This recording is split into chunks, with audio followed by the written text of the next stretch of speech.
Things we're going to be talking about are the fact that some types of life insurance are good for death benefits, others are good for living benefits. We're also going to be talking about the idea that there are current problems in the insurance industry, primarily the fact that many insurance policies, because they were not guaranteed, are basically expiring before the individuals that they're insuring.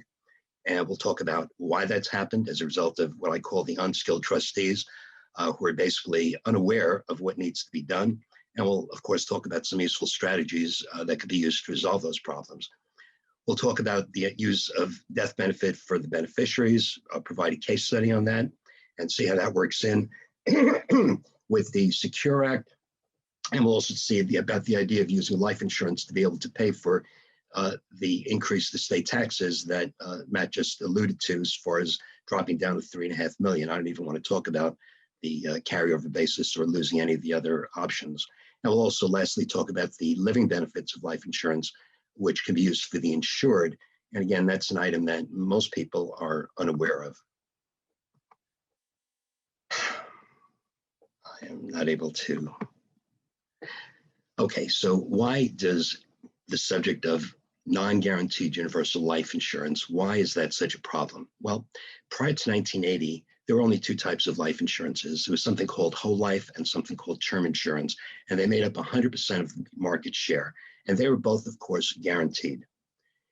In the early 1980s, E.F. Hutton, of all people, decided that they wanted to take advantage of the fact that interest rates were up in the stratosphere. If some of you may recall, interest rates were up in the 1819, got as high as 21%.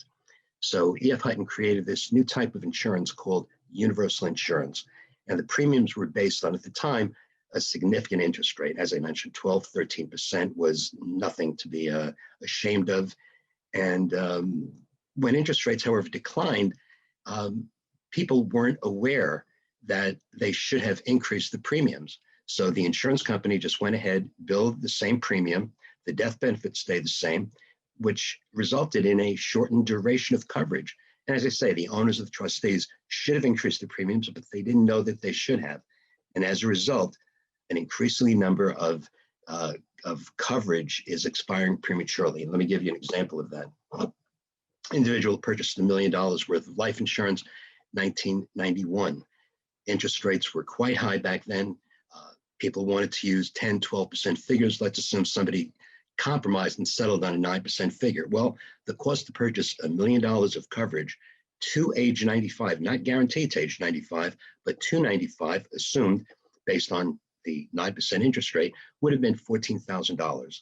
In order to avoid the state taxes, conversation took place. Who should be the owner? We don't want to have you be the owner. Well, let's use my oldest son and daughter. And they went ahead and they had the application signed. However, there was no mention of the fact that the rates were not guaranteed, nor that the duration of coverage could have changed, nor that the interest rates could have changed. No talk about the idea of active management.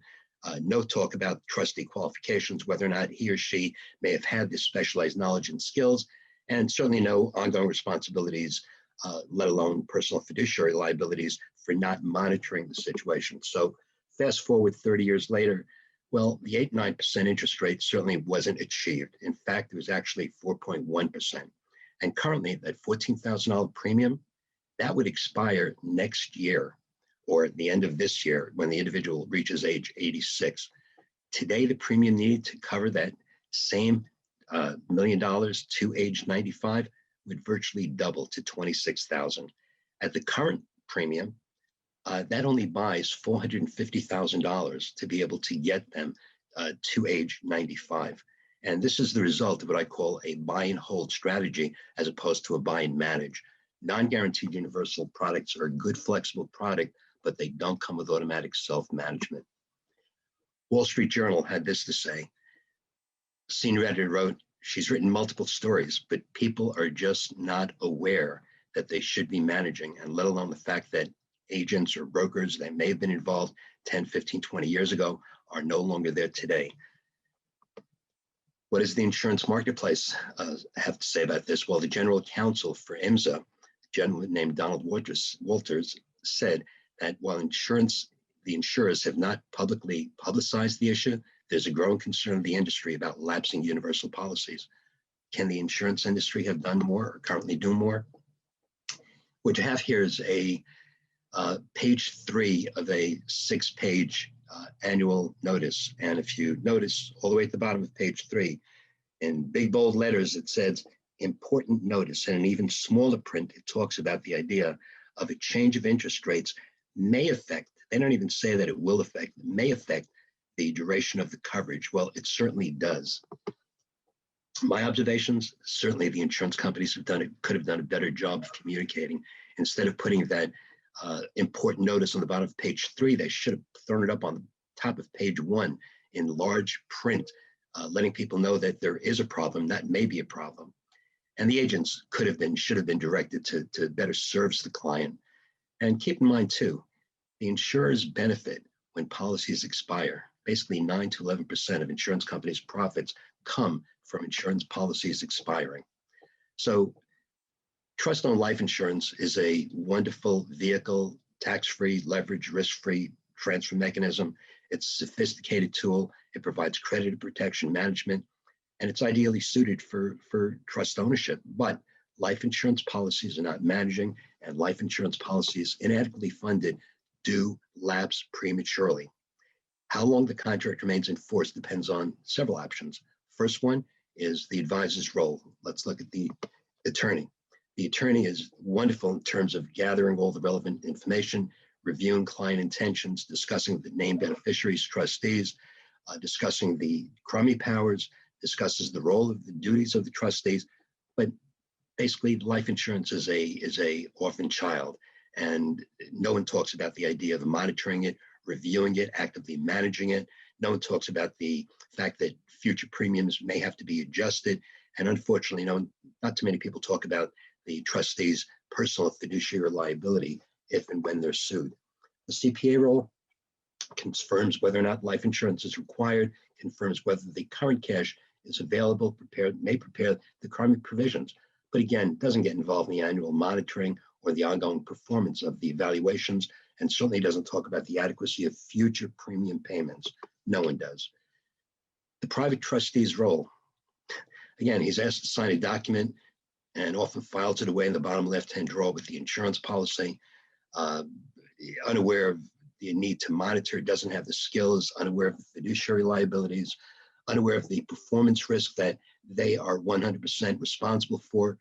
And the list just goes on. And oftentimes the trustee, as I say, oftentimes the son or the daughter, assumes that everything's taken care of by the grantor's advisor. Now, for those attorneys out there, this is an important point. It's important that the trustee does not think that just because he is acting as trustee, that he is covered by his father or mother's or grandparents' advisors. I know many people have incorrectly assumed that. And everything that I just mentioned above reduces the duration of coverage. A couple of questions that the trustee should be asking himself or herself: have they adopted a written investment policy? And let me just move on to this. There's good news and bad news. It's an honor of statement of trust. It's an opportunity to manage all of the trust's assets. And it's an honor to be the person chosen, take care of the responsibilities to the family. But the bad news is the trustee is held to a higher standard of performance, but as I say, unaware of their liabilities and unaware of the personal liability that they've accepted. On the other hand, the institutional trustee, well, they have no problems because they're regulated by the OCC, the Office of Control of the Currency. And they in turn annually monitor everything that should be done, and they fulfill their fiduciary responsibilities, and they manage the liability, and they increase the premiums if need to, because they need and want to maintain a good relationship with their clients. And they certainly need to avoid any damage to the corporate trustees' organization's reputation. Are they familiar with all the relevant responsibilities? You bet they are. And if they're not familiar, then they know that they have to go out and obtain the necessary skills and contract for those additional skills that they may not have. So why is the life insurance audit needed? Basically to take care of everything that I just mentioned before. It examines and to prevent this. How's this matter handled in your office? You've got a client coming in, and all of a sudden he's got a $2 million life insurance policy, and gets the letter that it's going to lapse next year. Insured is currently 82 at an average health. Currently, he's paying a $29,000 life insurance premium, but that's now not sufficient. He's now going to pay $38,000, and they've already paid $580,000 to date. What do? What would you tell your client to do? Well, if there's a problem with the policy, the client should obtain, or an advisor should obtain, an annual summary statement, a historic projection, or engage an independent broker to evaluate what the annual summary statement and historic projection speak of. Basically, a client has 5 options. 1, they can reduce the face amount of the insurance policy. 2, they can pay a higher premium. 3, if the individual is healthy enough and if it makes economic sense, he or she may qualify for a new contract. 4, they can sell the policy to an institutional investor, and instead of having a bill, turn it into a asset, or some sort of combination of the above. Now, to prevent the problem from happening, well, there are 4 things that my office goes by. 1 is the UPIA, which basically says that all assets have to be treated equally, including life insurance. 2, an investment policy statement. What's the grantor's purpose for this policy? What's their risk tolerance? What are they doing as far as gifts? What's their preference in the event that there's a problem? 3, an insurance performance evaluation is vital. It verifies the facts regarding the insurance company, their ratings, their past policy performance. Have they increased the cost of insurances? Might there be a oncoming increase in cost of insurance and dividends, which again are not guaranteed? What has been their dividend history? An adequate funding statement is certainly something that the accountant could and should get involved with. It defines the required premium needed to guarantee that the policy is adequately funded to a particular specific age. Keep in mind, the longer you want that policy guaranteed to a specific age, the more it costs. People might say, well, sure, I want my policy guaranteed to age 120. I do have to remind them that unless they think they're going to make it to 120, might be better off perhaps considering age 100 or whatever the case may be. But what this does is it provides that the trustee has demonstrated their prudent fiduciary responsibility in the event of a future lawsuit. Let's just look at 1 or 2 outcomes of reviews. Very simply, here's an individual who came in paying $24,000 premium for $1 million worth of coverage. He was listed as a smoker, and all of a sudden in our conversation found out that the individual stopped smoking 5 years after he purchased the policy. Well, in 2020, we renegotiated that $24,000 premium, which only took the contract to age 84, to a $21,000 premium. But more significantly, we increased the guaranteed coverage to age 90 as opposed to age 84. Secondly, individual who wanted to provide a inheritance for his children, had no interest in collecting or in using any of the cash value. He just wanted to provide the highest death benefit to his children. Well, he had the right idea. He had a second to die policy. But when I looked a little bit closer, I realized that it was a whole life policy. And as we know, whole life policies accumulate cash value. So by changing that from the accumulated cash value of a whole life policy into a guaranteed universal, we were able to take that same $16,000 premium and convert it from a $1 million policy to a $2 million policy, guaranteed to age 97. And by the way, we'll talk about this in a few moments, but we were also able to add a long-term care rider. Basically doubled his coverage and added some significant benefits. Other lawsuits, well, these are just a few that I recently picked up. I'm not going to go through these because it's just going to take a little bit too long, and I want to leave some time for questions. But there's certainly lawsuits, and I just want to spend a moment on the idea of using insurance to offset the future liabilities, as both Cy and Matt mentioned in terms of the Secure Act. Example: currently, male age 25 inherits $1 million under the old rules. He would have been able to have taken that distribution over his life expectancy of 57 years, would have taken out $17,000 in a 24% bracket. He would have paid $4,000 in taxes. Under Secure, with a 10-year withdrawal, that same 17,000 would be kicked up to 100,000 in a 24% bracket. That tax bill would have been 24,000, approximately 20,000 more per 100,000. $20,000 times 10 years is $200,000 per $1 million. You have an individual with a $5 million life insurance policy, and all of a sudden there's an additional $1 million future tax liability. Life insurance is in terms of a best strategy to be able to pay for that. A guaranteed universal to age 100 with a second to die policy, because again, that number, that $100,000 withdrawal is not needed until the end of the second death. Guaranteed universal, what's special about it, unlike previous universal policies, these are now guaranteed policies. We make certain, the insurance company certifies that the premium selected is sufficient to guarantee the coverage to a specific age. It's the least expensive way to provide the maximum death benefit, and it's best used to pay the future tax liabilities, as well as, of course, future estate taxes on IRAs and all assets. Using IRA to pay assets, to pay estate taxes, again, it's a no-brainer. Best alternative is to be able to use the RMDs, and again, I won't mention names, but there are many smart individuals who agree that the best use for the RMDs, if you don't need them to live on, is to use it to buy life insurance to pay future estate taxes. The value of the life insurance is excluded from income and estate taxes. The value of the insurance is guaranteed, and the death benefit, of course, is significantly leveraged. The idea of a second to die policy, since funds won't be required till the second death, this type of strategy is available with all policies, with the exception of term insurance.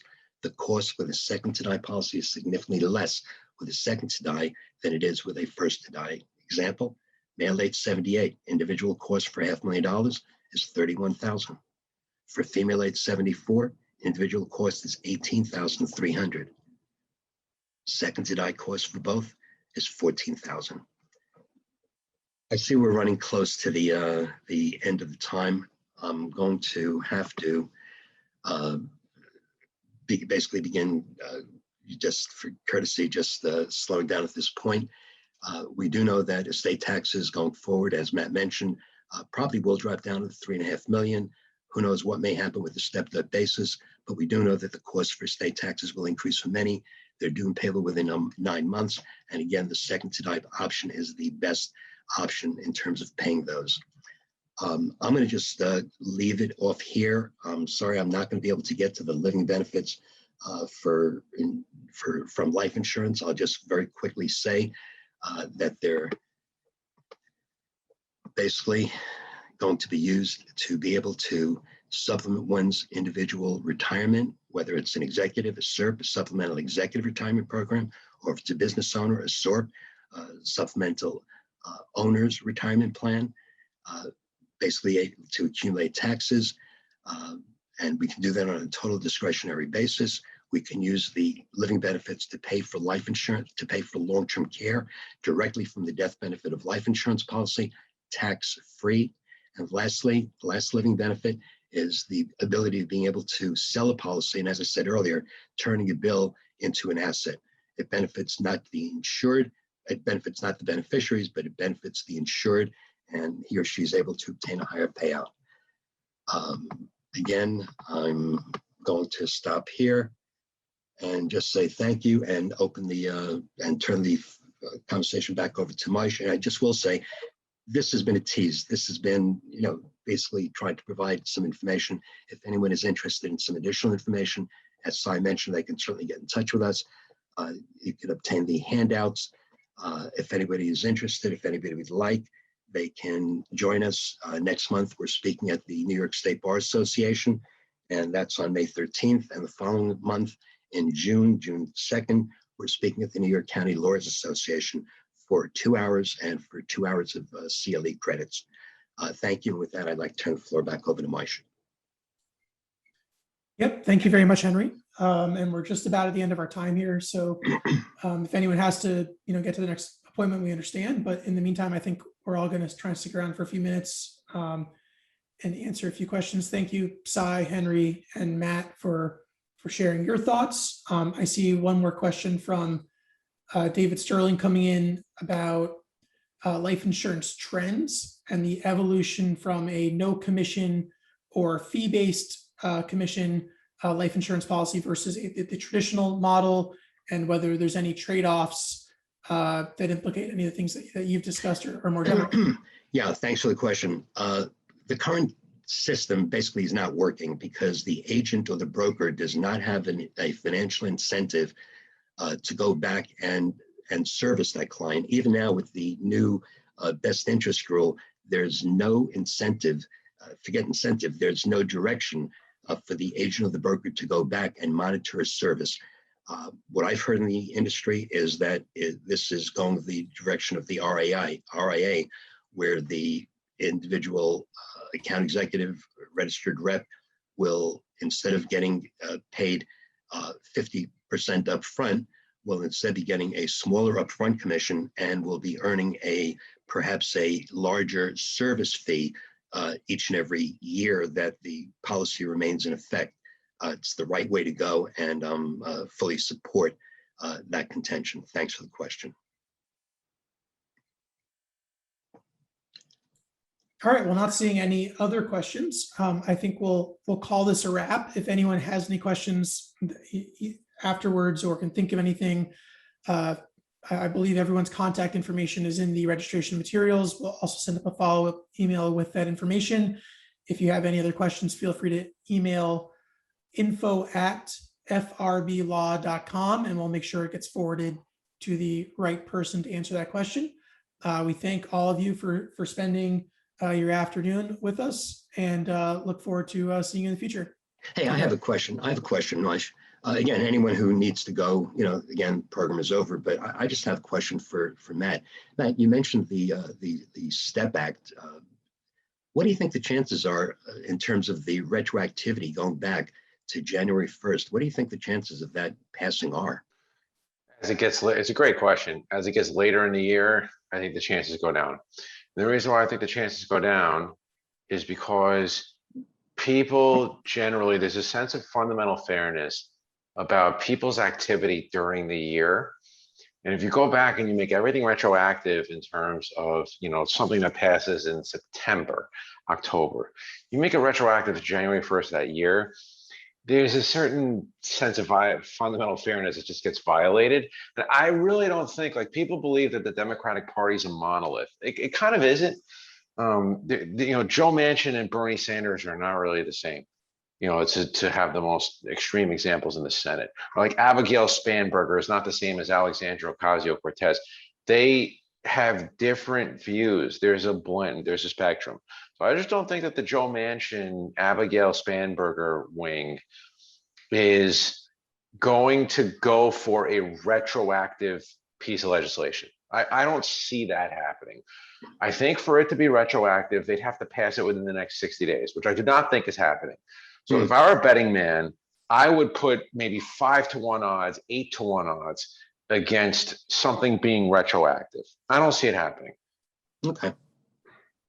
And Cy, people do have, a bit of time, but what do you think is going to happen in terms of the 10-year rule? I know you've mentioned that you're in touch with the IRS, but how do you think the IRS is going to come back? What do you think they're going to come back with? Cy, you're muted.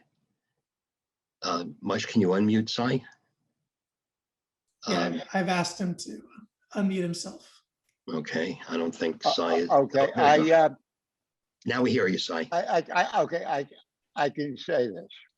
There have been meetings at webinars by a lot of firms, and some of the people at the webinars have said that they've had informal discussions with people in government, and that that it was an error in the publication 590B with some parts of 590B. With respect to my email to IRS and Treasury, they thanked me, and they said they were aware of the issue, and truthfully, they're looking into it. If I'm They're calling it an error? not an, they didn't say it's an error. The scuttlebutt is it's an error. Private programs and people have been at private. I entered a program. I think some brokerage firms did a program, and people in the program said they've heard from people within the IRS that there's an error and they're going to correct it. But that's double hearsay, or single hearsay. The response to me was, "Thank you very much," from Treasury and IRS, and much, they were happy to hear from me. They were aware of the issue, and they really, didn't say much more. So everyone suspects that within a month or two, IRS will come out with the proposed regulations that the country's been waiting for, to spell out all the rules and cover the real score in the proposed regulations. Now, they could come out with either a notice as to this 590B business or through the proposed regs. My thinking is, and it's my guess, if I'm sitting where IRS and Treasury is, I would think that the easiest way to go about it is to issue proposed regs to say that these are the rules and follow these rules. Will they come out and say anything more in terms of a straight up and down rule? I don't know. But the consensus is, and it's being written up all over the country, I want you to know. Newsletters are coming out, seminars are coming out, webinars are coming out, as to the fact that most people said that the 9-year payout within the 10-year period has no authority under the Secure Act. So most people who are attorneys are saying there's no basis in law to say that you've got to take pieces of distributions for the first 9 years. I could not. Can you hear me? Can you hear me? Yes, yes. Oh, you can hear me. Yeah. Okay, fine. So basically, it's a diplomatic and a political issue from the government's point of view. I think they may just say that this is a clarification of what the rule is, and do it that way. Yeah. By the way, are they giving out our outlines to the attendees, or shall I email, or you email them the outlines? Moshe apparently didn't have the outlines in advance to the attendees, and I was just there's a lot of stuff in there. Yeah, we can email them out. I'm dropping the link in here now to the PDF of your outline, Si, and we'll include that in the materials that are sent in follow up to everyone. And Yeah, sorry. I'm sorry. And on that point, Mush, perhaps I have some handouts. Perhaps those could be a link. The handouts could be sent out to the attendees as well. Again, I think the important point is that Matt, Si, myself, we're here as active resources, and we've spewed out an awful lot of information. And unfortunately, we may have spent more time on uncovering some of the problems than the solutions, but the solutions are part and parcel to this webinar. The other point I want to make is that the accounting. Are there any CPAs in the audience, Moshe? Can you tell any participants? I believe that there are. So. There are. Do you know how many? Do you know? Not off the top of my head. Okay, so here's what I can say to you. There's going to be many webinars in the country. Henry is involved in the New York State Bar, the County Lawyers Bar, and a lot of things. I am getting involved with the accounting profession as well. And there will be a nationwide CPE program in the country on June 17th. Probably be, I don't know, several 100,000 invitations being sent out. It will be a CP webinar on the Secure Act rules. Basically, it's a credit-bearing program because accountants tend to like credits. So that was firmed up this morning. I just want you to know that. So accountants will be getting maybe 300,000, 400,000, 500,000 emails going out for that event in June 17th, I believe is the date. In any event, I thank you for your helping me, Henry and Matt and Moshe for being such a great moderator. And you're cool, let me tell you. It was a pleasure to be working with you and your firm, great firm, smart people, and enjoy working with them. And there'll be many more of these programs throughout the country. Thank you. Moish is cool like John Coltrane. That's why he's got the saxophone in his background. I saw that sax. Saw that sax. That's right. Well, thank you, Cy. It's a pleasure working with you two, and the admiration's definitely all in your direction. So thank you, everyone, for joining us today. And I think Okay. we'll